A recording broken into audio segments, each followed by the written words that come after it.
Hi everybody. We are going to talk about a movie that I have never heard of before. It's a 1959 movie called The Angry Red Planet. Excuse me. I found this on the Roku channel app. I didn't look to see if it was on anywhere else, but it is on the Roku channel app. And it's free with ads if you have the Roku channel app. Excuse me. Believed lost, a manned flight to Mars returns with only 2 survivors, one of whom has an unlikely growth on his arm.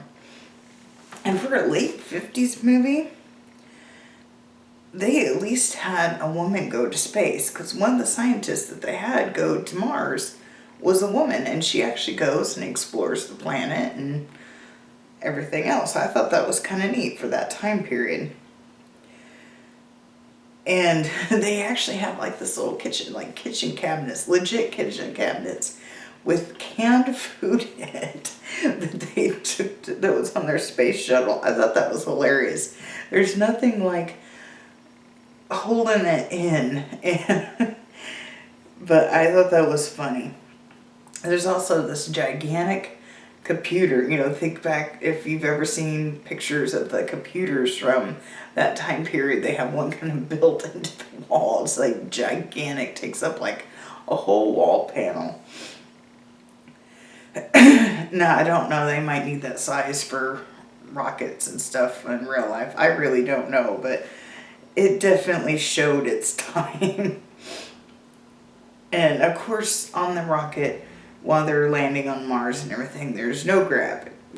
They have gravity on it. There's nothing flying around. They can walk perfectly normal. And I kept noticing that Mars would, out the window when they landed, sometimes it'd be bright red and sometimes it would be blue. And I was like, well, they just made a mistake. Well, apparently that just meant not like night and day. When it was bright red, it was daytime, and when it was blue, it was night.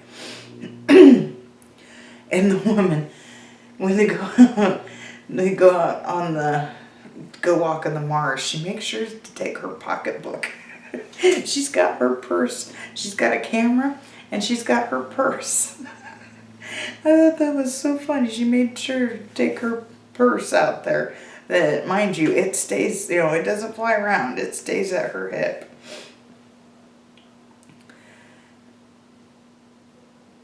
The Mars monsters are not bad either. The first monster is basically a cross between a bat, a mouse, a spider, and a crab. And it's huge. And it's pretty crazy. Well, there's also plants also that can attack, so I don't know.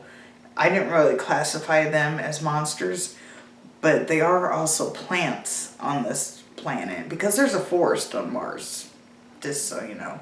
There is a forest on Mars, and there's these plants that are like killer plants, and then after they deal with them, then next time they go out, they find this creature. I mean, the thing's huge, and legit, it looks like a mutation between a bat, mouse, spider, and a crab, all mixed into one. And now the second one, I think, is probably one of my most favorite ones.